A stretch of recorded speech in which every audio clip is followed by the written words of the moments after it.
ಎಲ್ಲರಿಗೂ ನಮಸ್ಕಾರ. ಈ ವಿಡಿಯೋದಲ್ಲಿ ನಾನು UGC ನೆಟ್ ಎಕ್ಸಾಮನ್ನು ಹೇಗೆ ಪಾಸ್ ಮಾಡೋದು ಅನ್ನೋದ್ರ ಬಗ್ಗೆ ಹೇಳ್ತೀನಿ. ಇದು ನಮ್ಮೆಲ್ಲರ ಮೈಂಡಲ್ಲಿ ಒಂದು ಕೂತ್ಕೊಬಿಟ್ಟಿದೆ, ಇದು ಬಹಳ ಕಷ್ಟ ಅಂತ. ಮೊದಲು ಅದನ್ನು ತೆಗೆದುಹಾಕಬೇಕು. ಇದು ಕಷ್ಟ ಏನು ಅಲ್ಲ. ಇದು ಹೇಗೆ ಪ್ರಿಪೇರ್ ಆಗಬೇಕು ಇದಕ್ಕೆ ಅನ್ನೋದನ್ನು ನೋಡೋಣ. ಇದರಲ್ಲಿ ಪೇಪರ್ 1 ಮತ್ತು ಪೇಪರ್ 2 ಅಂತ ಇರುತ್ತೆ.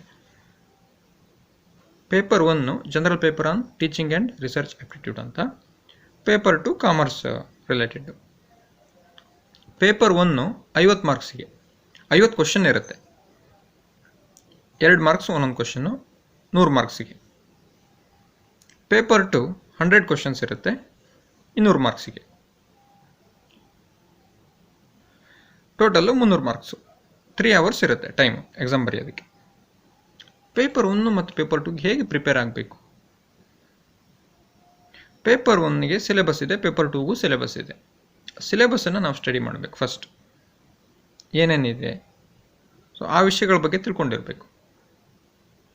ಪೇಪರ್ 1ನಲ್ಲಿ 10 ಯೂನಿಟ್ಗಳಿದೆ. ಅದು ಹೇಗೆ ಕ್ವಶನನ್ನು ಕೇಳ್ತಾರೆ ಅಂದರೆ, ಪ್ರತಿಯೊಂದು ಯೂನಿಟಲ್ಲೂ 5 ಪ್ರಶ್ನೆ ಕೇಳ್ತಾರೆ. ಪೇಪರ್ 1ಗೆ ಮಾತ್ರ ಇದು ನೆನಪಿರಲಿ. ಪ್ರತಿಯೊಂದು ಯೂನಿಟಲ್ಲೂ 5 ಕ್ವಶನ್, 5 × 10 50 ಕ್ವಶನ್ ಹೇಗಿರುತ್ತೆ.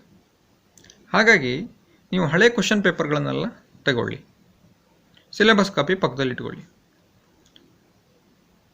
ಕ್ವಶನನ್ನು ನೋಡಿ, ಎಲ್ಲಿಂದ ಕೇಳಿದ್ದಾರೆ, ಸಿಲೆಬಸ್ಸಲ್ಲಿ ಅದು ಯಾವುದಕ್ಕೆ ರಿಲೇಟ್ ಆಗುತ್ತೆ ಅನ್ನೋದನ್ನು ನೋಡಿ. ಹೀಗೆ ಆ ಟಾಪಿಕ್ಗಳ ಮೇಲೆ ಯಾವ್ಯಾವ ಕ್ವಶನ್ ಕೇಳ್ತಾರೆ ಅಂತ ನಮಗೆ ಅರ್ಥ ಆಗುತ್ತೆ. ಅದ್ರ ಪ್ರಕಾರ ನಾವು ಓದ್ಕೊಂಡಾಗ ನಮಗೆ ಎಕ್ಸಾಮು ಈಸಿ ಆಗ್ತಾ ಹೋಗುತ್ತೆ. ಪೇಪರ್ 2 ಕಾಮರ್ಸ್ ರಿಲೇಟೆಡ್ ಇರುತ್ತೆ. ನೀವು ಕಾಮರ್ಸ್ ತೊಗೊಂಡಿದ್ರೆ ಕಾಮರ್ಸ್ ರಿಲೇಟೆಡ್ ಇರುತ್ತೆ, ಮ್ಯಾನೇಜ್ಮೆಂಟ್ ತೊಗೊಂಡಿದ್ರೆ ಮ್ಯಾನೇಜ್ಮೆಂಟ್ ರಿಲೇಟೆಡ್ ಇರುತ್ತೆ. ಹೀಗೆ ಅದನ್ನು ನೋಡ್ಕೊಂಡಿರಬೇಕಾಗ್ತದೆ. ಪೇಪರ್ 1ಗೂ ಸಿಲೆಬಸ್ ಇದೆ, ಪೇಪರ್ 2ಗೂ ಸಿಲೆಬಸ್ ಇದೆ. ಅದನ್ನ ನಾನು ತೋರಿಸ್ತೀನಿ. ನೀವು ನೋಡ್ಕೊಂಡಾಗ ನಿಮಗೆ ಈಸಿ ಆಗುತ್ತೆ. ಮತ್ತು ನನ್ನ ಚಾನಲಲ್ಲೂ ನಾನು ವಿಡಿಯೋಸನ್ನು ಮಾಡ್ತಾಯಿದ್ದೀನಿ. ಈಗಾಗಲೇ ಸುಮಾರು ವಿಡಿಯೋಗಳನ್ನು ಮಾಡಿದ್ದೀನಿ. ಅದರ ಲಿಂಕುಗಳು ಇದೆ ಕೆಳಗಡೆ ಡಿಸ್ಕ್ರಿಪ್ಷನ್ನಲ್ಲಿ, ನೀವು ಅದನ್ನು ನೋಡಬಹುದು. ಹೀಗೆ ಹಾಗಾಗಿ ಇದು ತುಂಬ ಸಬ್ಜೆಕ್ಟನ್ನು ಕವರ್ ಮಾಡಿದೆ, ತುಂಬ ಟಾಪಿಕ್ಗಳನ್ನು ಕವರ್ ಮಾಡಿದೆ. ಅದನ್ನಷ್ಟರ ಬಗ್ಗೆನೂ ನಾವು ತಿಳ್ಕೊಂಡು ಓದ್ಕೊಂಡು ಆಮೇಲೆ ಎಕ್ಸಾಮಲ್ಲಿ ಪ್ರಶ್ನೆಯನ್ನು ಅರ್ಥ ಮಾಡ್ಕೊಳ್ಳೋದು, ಅದು ಭಾಳ ಮುಖ್ಯ ನನಗನ್ಸಿದ್ದು. ವಿದ್ಯಾರ್ಥಿಗಳು ಪ್ರಶ್ನೆಯನ್ನು ಅರ್ಥ ಮಾಡ್ಕೊಳ್ಳೋದೇ ಇಲ್ಲ, ಗಡಿಬಿಡಿ ಮಾಡ್ಕೊಬಿಡ್ತಾರೆ. ಗಡಿಬಿಡಿ ಮಾಡಿಕೊಂಡು ಅದೇನು ಅಂತ ತಿಳ್ಕೊಂಡು ಅದಕ್ಕೇನೋ ಒಂದು ಉತ್ತರ ಬರೆದ್ಬಿಡ್ತಾರೆ. ಮೊದಲು ತಾಳ್ಮೆಯಿಂದ ಪ್ರಶ್ನೆನ ಓದಿ, ಅದೇನು ಅಂತ ಅರ್ಥ ಮಾಡ್ಕೊಳ್ಳಿ, ಆಗ ನಿಮಗೆ ಉತ್ತರ ಸಿಕ್ಬಿಡುತ್ತೆ. ನೀವು ಪ್ರಶ್ನೆನೇ ಅರ್ಥ ಮಾಡ್ಕೊಂಡಿಲ್ಲ ಅಂದರೆ ಉತ್ತರ ಹುಡುಕೋದು ಬಹಳ ಕಷ್ಟ. ಈ ಥರ ಪ್ರಿಪೇರ್ ಆಗಬೇಕಾಗ್ತದೆ. ಧನ್ಯವಾದಗಳು. ಈಗ ಸಿಲೆಬಸನ್ನು ನೋಡ್ತೋಗೋಣ. ಪೇಪರ್ 1, ಪೇಪರ್ 1ದಲ್ಲಿ ಟೀಚಿಂಗ್ ಆ್ಯಪ್ಟಿಟ್ಯೂಡ್ ಅಂತ ಒಂದಿದೆ, 1 ಯೂನಿಟ್ಟು. ಪಾಸ್ ಮಾಡ್ತೀನಿ, ಬೇಕಾದರೆ ನೋಡ್ಕೊಳ್ಳಿ. ಇಲ್ಲ ನೀವು ಇಂಟರ್ನೆಟ್ಟಲ್ಲಿ UGC ನೆಟ್ ಸಿಲೆಬಸ್ ಅಂತ ಹೊಡೆದ್ರೆ ಸಿಗುತ್ತೆ ನಿಮಗೆ ಪೇಪರ್ 1 ಸಿಲೆಬಸ್ಸು. ಇದು ಪಾಸ್ ಮಾಡ್ಕೊಂಡು ಬೇಕಿದ್ರೆ ನೀವು ಬರ್ಕೋಬಹುದು. ಯೂನಿಟ್ 2 ರಿಸರ್ಚ್ ಆ್ಯಪ್ಟಿಟ್ಯೂಡ್ ಅಂತ ಇದೆ. Unit 3 comprehension. Unit 4 communication.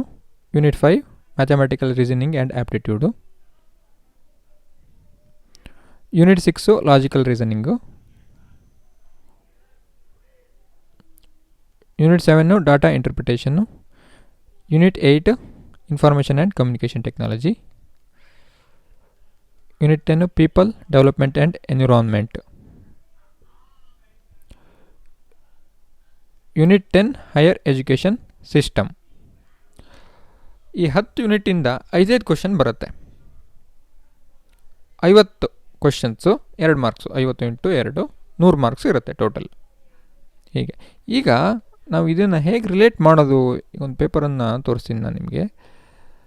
ಇದು ಡಿಸೆಂಬರ್ 2018 ಪೇಪರಲ್ಲಿ 43ನೇ question. A small text file stored on user's computer by some websites in order to recognize and keep track of users' preferences is called cookie ಅನ್ನೋದು answer. ಅದೇ ಥರ ಇಲ್ಲಿ ನೋಡಿ, ಇದನ್ನು ಯಾವುದಕ್ಕೆ related ಅನ್ನೋದನ್ನು ನಾವು ನೋಡ್ಕೋಬೇಕು. ಇದು ಇನ್ಫಾರ್ಮೇಷನ್ ಆ್ಯಂಡ್ ಕಮ್ಯುನಿಕೇಷನ್ ಟೆಕ್ನಾಲಜಿಗೆ ರಿಲೇಟೆಡ್ಡು. ಇಲ್ಲಿ basics of intranet, email, audio and video conferencing ಅಂತ ಇದೆ ನೋಡಿ, ಇನ್ಫಾರ್ಮೇಷನ್ ಆ್ಯಂಡ್ ಕಮ್ಯುನಿಕೇಷನ್ ಟೆಕ್ನಾಲಜಿಲಿ ಅದಕ್ಕೆ ರಿಲೇಟೆಡ್ ಇದು. ಹೀಗೆ ಇವೆಲ್ಲ ಅದಕ್ಕೆ ರಿಲೇಟೆಡ್ ನೋಡಿ. Which of the following are audio file formats, ಈ ಥರ ಇದೆ. Denotes an error in computer program. In a computer if 8 bits are used to specify address in memory, the total number of addresses will be 256. Bug denotes an error in a computer program. ಈ ಥರ ಈ ಕ್ವಶನ್ನ ನಾವು ಯಾವುದು ಸಿಲೆಬಸಲ್ಲಿ ಅದು related ಆಗಿದೆ ಅನ್ನೋದನ್ನ ನೋಡ್ಕೋಬೇಕು. ಈ ಥರ ಈಗ ಕಾಮರ್ಸಿಂದು ನೋಡೋಣ. ಪೇಪರ್ 2 ಇದು ಸಿಲೆಬಸ್. ಇದು 10 ಯೂನಿಟ್ಗಳಿದೆ. Business environment and international business ಮೊದಲನೇ ಯೂನಿಟ್ಟು. ಪಾಸ್ ಮಾಡ್ಕೊಂಡು ಬೇಕಿದ್ರೆ ಬರ್ಕೊಳ್ಳಿ. ಮೊದಲನೇ ಯೂನಿಟಿಂದ ಇದು. Unit 2 accounting and auditing. Unit 3 business economics.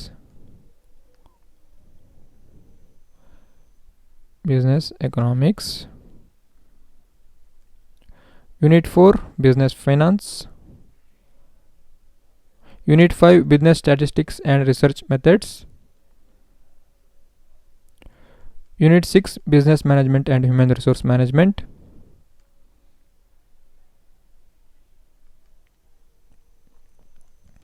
Unit 7 Banking and Financial Institutions. Unit 8 Marketing Management.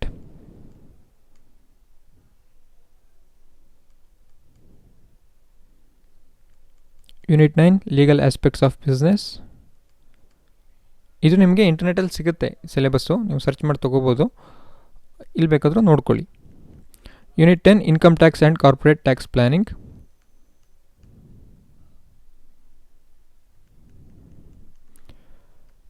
ಇಷ್ಟು ಯೂನಿಟ್ಗಳು ಇದೆ. ಹೀಗೆ ನೀವು ಇದನ್ನೆಲ್ಲ ನೋಡ್ಕೊಂಡಿರಬೇಕಾಗ್ತದೆ ಎಕ್ಸಾಮ್ ಪಾಸ್ ಮಾಡಬೇಕು ಅಂದರೆ. ಇದು ಕಾಮರ್ಸ್ ಪೇಪರು, ಎರಡನೇ ಪೇಪರು. ಇದು ಎಷ್ಟು ಮಾರ್ಕ್ಸಿಗೆ ಅಂದರೆ 200 ಮಾರ್ಕ್ಸ್ಗೆ 100 ಕ್ವಶನ್ಸ್ ಇರುತ್ತೆ. ಪೇಪರ್ 1 50 ಕ್ವಶನ್ ಇರುತ್ತೆ. ಅದು teaching and research aptitude 50 questions ಇರುತ್ತೆ 100 ಮಾರ್ಕ್ಸಿಗೆ. Total 300 marks. 3 hours ಟೈಮ್ ಇರುತ್ತೆ ಎಕ್ಸಾಮಿಗೆ. ಈ ಥರ. ಧನ್ಯವಾದಗಳು.